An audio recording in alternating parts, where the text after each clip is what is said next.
안녕하세요. 슬기로운 스테이블 코인 생활입니다. 지난 시간에 이어서요, 테더 USDT 이야기 계속 나눠보겠습니다.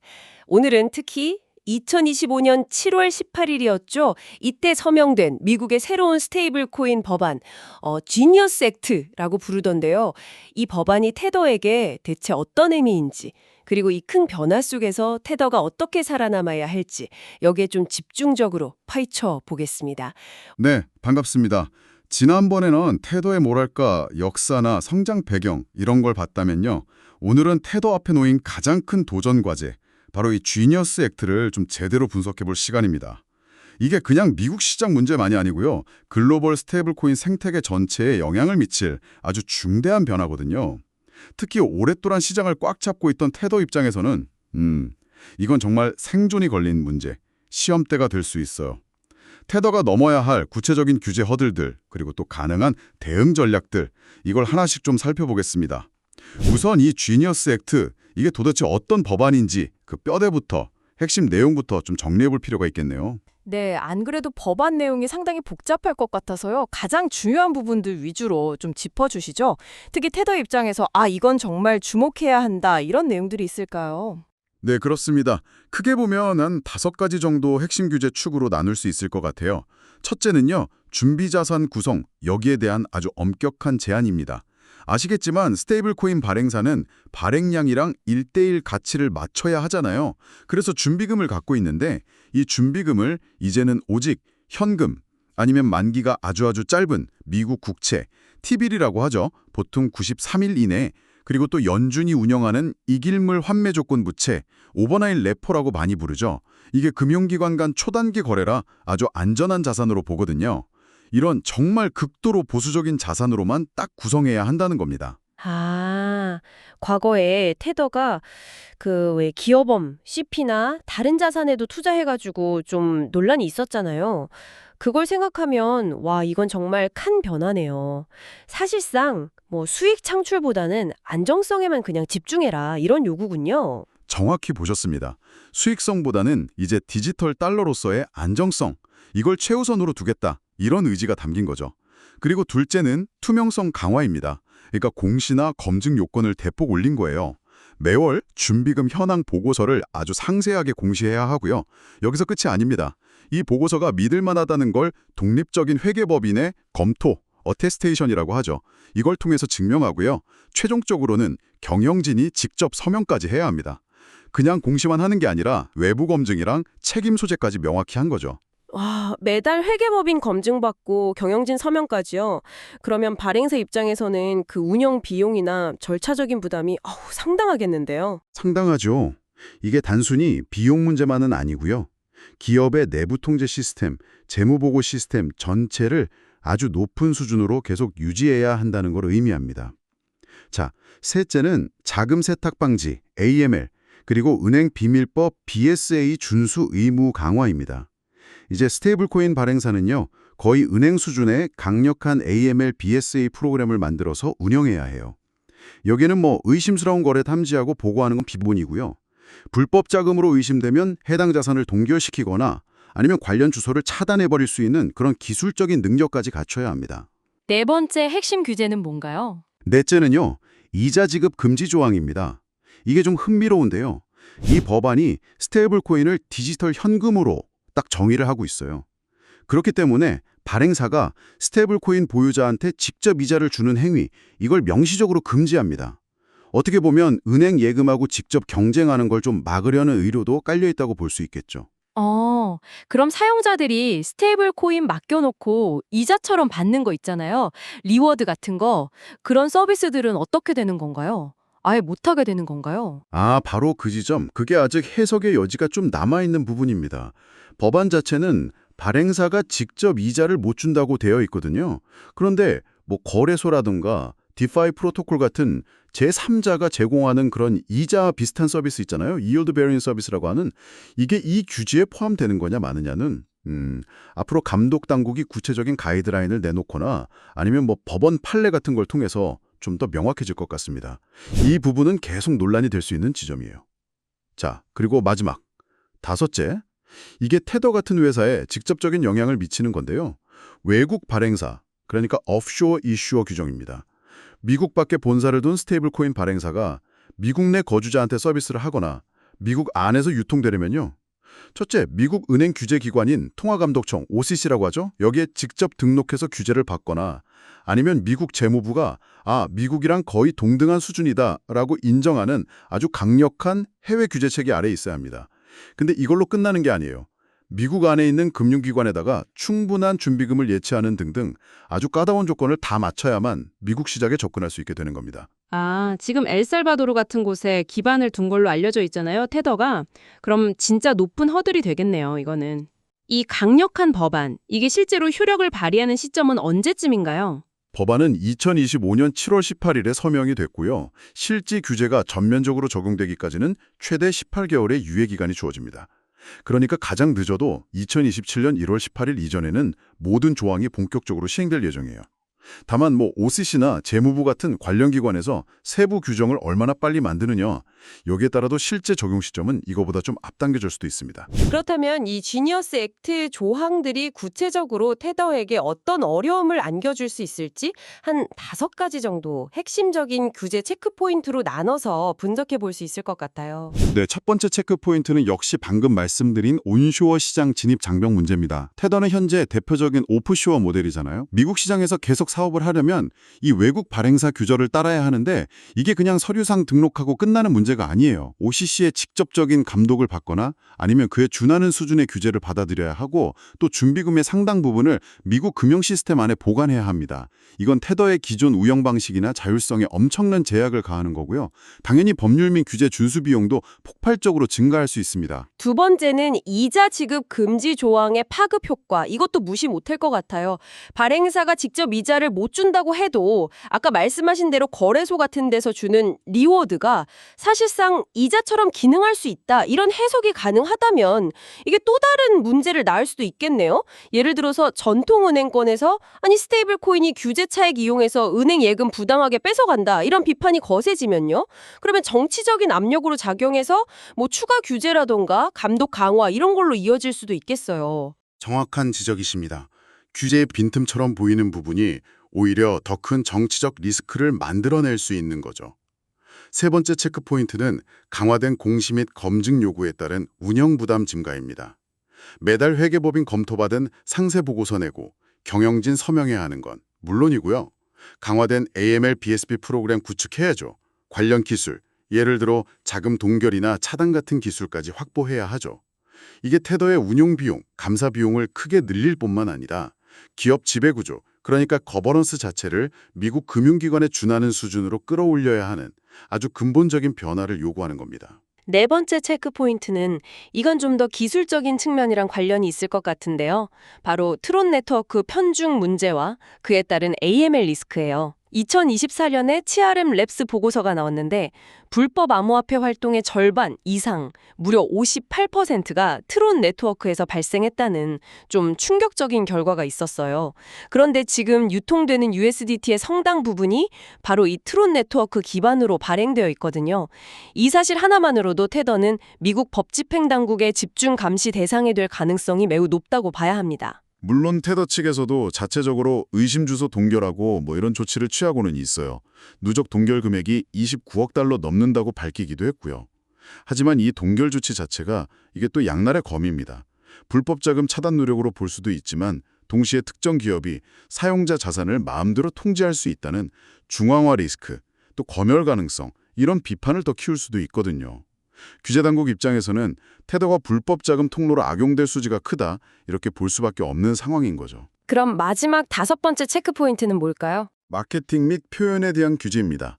지니어스 액트는요, 스테이블 코인이 마치 미국 정부가 보증해준다거나 FDIC 예금자 보호 대상인 것처럼 소비자가 오인할 수 있는 모든 형태의 광고나 홍보 문구를 아주 엄격하게 금지합니다.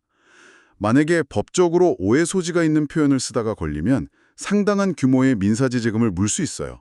앞으로 테더는 웹사이트 문구 하나, 광고 카피 한 줄 쓸 때도 매우 신중한 법적 검토를 거쳐야 할 겁니다. 브랜드 이미지를 관리하는 방식 자체에 큰 변화가 필요해진 거죠. 이야, 정말 사방이 규제 장벽으로 둘러싸이는 그런 형국이네요. 그렇다면 이 법안이 완전히 시행되기까지 남은 시간, 최대 18개월 동안 태도는 어떤 시간표에 맞춰서 움직여야 할까요? 예상되는 규제 적용 타임라인 시나리오 같은 걸 좀 그려볼 수 있을까요? 네, 향후 18개월을 크게 두 단계로 나눠볼 수 있을 것 같아요. 먼저 법안 서명 직후부터 약 1년, 그러니까 T+0부터 T+12개월까지는요. 세부 규정이나 가이드라인이 막 발표되는 시기일 겁니다. OCC, 재무부 이런 데서 구체적인 요구사항들을 내놓을 거고요. 테더를 포함한 스테이블 코인 업계는 이 새로운 규제 환경에 적응하기 위한 준비를 시작해야 하죠. 테더 입장에서는 이 기간 동안 외국 발행사로서 미국 시장 진입 요건 충족하기 위한 법률적, 기술적 검토를 진행하는 한편 아예 미국 시장만 타겟으로 하는 별도의 온쇼어 스테이블 코인 브랜드를 새로 만들어서 출시하는 방안, 이걸 본격적으로 검토하고 실행에 옮길 가능성이 높다고 봅니다. 그리고 그 다음 단계, T+12개월부터 T+18개월 사이, 이때는 실제적인 전환 완료 기간이 될 겁니다. 법원의 완전한 효력 발생 시점, 최대 T+18개월 이전까지는 준비금 구성을 법에서 요구하는 초부 수적 자산, 그러니까 현금, 단기 국채, 오버나잇 내포로 완전히 전환해야 하고요. 매월 공시하고 회계법인 검증받는 시스템도 실제로 돌려야 합니다. 또 미국 내에서 고객 확인, KYC, 자금 보관, 커스터디, 결제 처리 이런 걸 담당해줄 파트너 금융기관이나 결제 서비스 제공자 PSP를 확보하고 계약까지 다 완료해야 합니다. 만약 이 데드라인까지 준비를 못 마친다면 이건 정말 심각한 상황이죠. 사실상 미국 시장에서는 퇴출될 수도 있는 그런 상황에 직면하게 됩니다. 와, 그야말로 팔등에 불이 떨어진 상황이군요. 시간도 촉박하고 넘어야 할 산도 정말 많아 보입니다. 그렇다면 테더 입장에서는 이 위기를 극복하고 이 규제 환경 하에서도 살아남기 위해서 어떤 구체적인 생존 전략들을 좀 구사해 볼 수 있을까요? 한 6가지 정도로 압축해 볼 수 있을 것 같은데요. 네, 첫 번째이자 아마 가장 중요한 전략은 아까 말씀드렸던 온쇼어 트랙 신설, 즉 미국 시장 전용 브랜드를 분리해서 운영하는 겁니다. 예를 들어 가칭, USDT, US 같은 별도 브랜드를 만드는 거죠. 그래서 OCC 등록, 미국 내 중비금 보관, 월별 공시 및 검증 이런 지니어스 액트의 모든 요구사항을 철저히 준수하는 모델을 구축하는 거예요. 기존의 글로벌 USDT하고는 법적 기반이나 서비스 약관, 규제 준수 범위 이런 걸 명확하게 분리하는 거죠. 그래서 미국 시장에서의 리스크가 글로벌 운영에 직접적인 영향을 미치지 않도록 일종의 방화벽, 링 펜싱이라고 하죠. 이걸 치는 전략입니다. 두 번째는 당연히 준비금 관리 시스템의 전면적인 고도화겠죠. 그냥 법에서 허용하는 자산으로 구성한다. 이걸 넘어서요. 대규모 상환 요구, 그러니까 일종의 디지털 뱅크런 같은 상황에도 견딜 수 있도록 즉시 현금화 가능한 유동성 버퍼를 충분히 확보하는 거. 이게 핵심일 것 같아요. 그리고 또 고객이 상환 요청했을 때 언제까지 처리해주겠다는 명확한 서비스 수준 협약, SLA라고 하죠. 이걸 설정하고 투명하게 공개하고 또 이걸 철저히 지키는 모습을 보여주는 게 신뢰 회복에 정말 중요할 겁니다. 세 번째 전략은 투명성을 법정 요구 이상으로 끌어올리는 것. 저는 이걸 월별 보고서 플러스 알파 전략이라고 부르고 싶은데요. 법에서 의무화한 월별 보고서랑 회계법인 검토는 당연히 기본으로 하고요. 여기에 더해서 실시간이나 아니면 최소 주간 단위로 상환 처리 현황 같은 거 있잖아요. 평균 얼마나 걸리는지, 몇 건 처리됐는지 등등. 그리고 각 블록체인별로 유통량이 어떻게 변하는지 이런 것들을 대시보드 형태로 투명하게 공개하는 겁니다. 이게 법적 강제사항은 아니지만 시장의 의구심을 해소하고 신뢰를 구축하는 데는 아주 효과적인 자발적 조치가 될 수 있어요. 네 번째는 블록체인 네트워크 포트폴리오의 다변화네요. 아까 지적된 트론 네트워크에 대한 과도한 의존도 이걸 좀 낮추고요.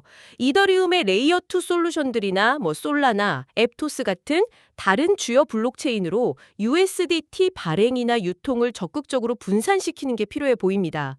동시에 각 네트워크별로 AML 솔루션 연동하고 자금 이동 규칙 트래블 룰 준수 시스템 구축하고 또 특정 고위험 국가나 지역 사용자들 접근을 기술적으로 막는 지오펜싱 같은 규제 준수 도구들 이런 것들을 표준화해서 적용함으로써 우리는 어떤 체인에서든 규제 요건을 충족할 수 있다는 점을 보여줘야 합니다. 다섯 번째 전략은 미국 내 금융 파트너십 강화입니다.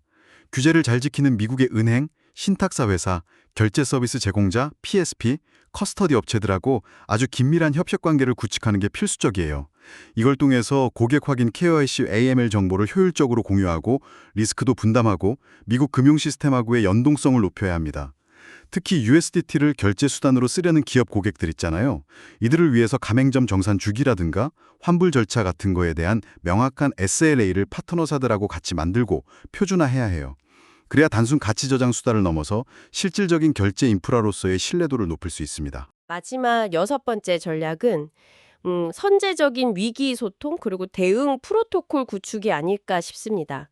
예를 들어서 특정 주소의 자산을 동결해야 하는 어쩔 수 없는 상황이 발생했다거나 아니면 기술적 장애가 생겼다거나 또 예기치 못한 대규모 상환 요청 때문에 처리가 지연된다거나 이런 일이 터졌을 때 우왕좌왕하지 않고요. 사전에 마련된 명확한 절차와 기준에 따라서 신속하고 투명하게 정보를 공개하는 체계를 갖추는 겁니다.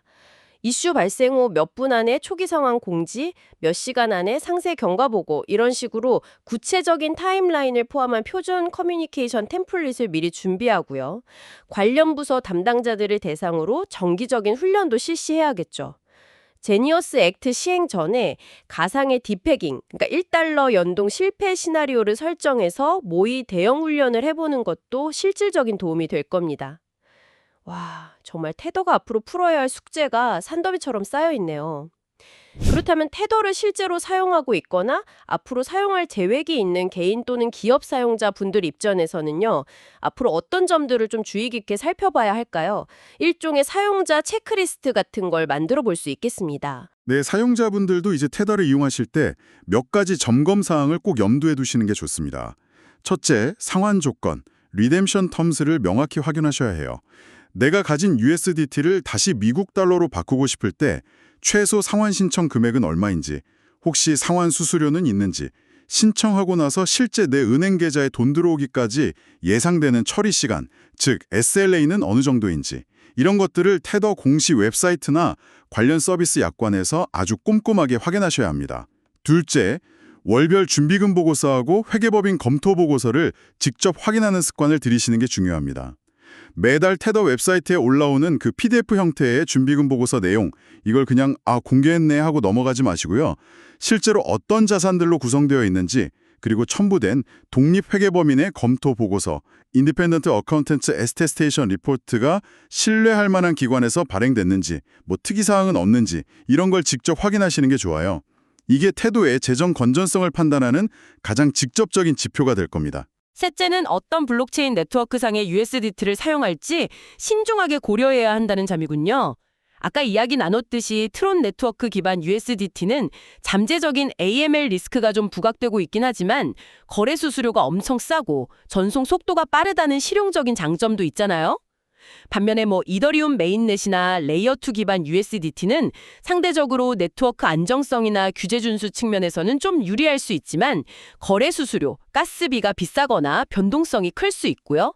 그러니까 자신의 주된 사용 목적이나 거래 빈도, 중요도, 그리고 또 리스크를 얼마나 감수할 수 있는지 이런 것들을 종합적으로 고려해서 가장 적합한 네트워크를 선택하는 지혜가 필요합니다. 네, 맞습니다. 넷째는 특히 기업 사용자분들이라면 더욱 주의 깊게 살펴보셔야 할 부분인데요. 만약 기업이 결제 대행사 PSP나 암호화폐 커스터디 업체를 통해서 USDT 관련 서비스를 이용한다면요. 해당 서비스 제공업체와의 계약서를 정말 아주 세밀하게 검토하셔야 합니다. 특히 테더 측에서 자산 동결 조치가 발생했을 경우에 우리 회사 자산에 어떤 영향이 있는지, 특정 국가나 지역에서의 서비스 이용 제한, 즉 지오펜싱 조건은 어떤지, 그리고 만약에 보안 사고나 서비스 중단 같은 게 발생했을 때 어떤 절차와 기준으로 통보받고 또 보상받을 수 있는지, 이런 조항들을 명확히 확인하고 필요하다면 법률 자문까지 받아보시는 것이 좋습니다. 마지막으로 미국 시장과 관련된 서비스 약관의 변경 가능성을 항상 주시해야 한다. 이 점도 중요하겠네요. 여러분의 사업이 미국 고객을 대상으로 하거나 미국 내에서 운영되고 있다면 이 지니어스 액트가 완전히 시행되는 시점, 그러니까 향후 최대 18개월 이내죠. 이때를 전후해서 테더의 서비스 약관이나 운영 정책, 수수료 구조 같은 게 변경될 가능성이 매우 높습니다. 이런 변경 사항들을 놓치지 않고 계속 모니터링하면서 필요한 대응을 하는 것이 중요하겠습니다. 네, 오늘 이야기를 한번 정리해 보겠습니다. 미국의 새로운 스테이블 코인 규제 법안인 지니어스 액트의 등장은요. 오랫동안 어떻게 보면 규제 사각지대에 머물러 있던 오프쇼어 스테이블 코인의 대표주자 테더에게 아주 근본적인 변화를 요구하고 있습니다. 외국 발행사로서 미국 시장에 진입해야 하는 높은 장벽, 또 이자 지급 금지를 통한 비즈니스 모델 제약 가능성, 그리고 트론 네트워크 편중 등으로 인한 강화된 AML 감시 및 책임 부담, 이런 삼중고에 직면하게 된 셈이네요. 그렇습니다. 결국 테더가 이 새로운 규제 시대에서 살아남고 또 지속 가능한 성장을 이루기 위한 핵심은 딱 두 가지로 요약될 수 있을 것 같아요. 규제 순응, 그리고 투명성을 통한 신뢰 회복. 미국 시장 전용 온쇼어 모델을 성공적으로 안착시키고 준비금 운용의 투명성을 획기적으로 높이고 특정 네트워크의 편중된 위험을 분산시키고 동시에 강력한 내부 통제 및 위기관리 시스템을 구축하는 것. 이런 과제들을 앞으로 얼마나 성공적으로 수행하느냐가 테더의 시장 지위와 미래를 결정짓는 가장 중요한 변수가 될 겁니다. 어쩌면 이게 테더가 과거에 좀 불투명했던 이미지를 벗고 한 단계 더 성숙한 금융 인프라로 진화할 수 있는 기회가 될 수도 있겠죠. 네. 오늘 테더가 직면한 정말 거대한 도전과 또 생존 전략에 대해서 깊이 있는 이야기를 나눠봤습니다. 다음 시간에는요, 이렇게 규제 환경에 적응해 나가는 스테이블 코인이 단순히 가치 저장이나 트레이딩 수단을 넘어서 실제 글로벌 결제 및 정산 시장에서 혁신을 일으키기 위해서 어떤 파트너십 전략을 구축하고 확장해 나가야 하는지 여기에 대해 좀 더 구체적으로 파고들어 보겠습니다. 오늘 슬기로운 스테이블 코인 생활은 여기까지입니다. 청취해 주셔서 감사합니다. 다음 시간에 더욱 유익한 내용으로 찾아뵙겠습니다.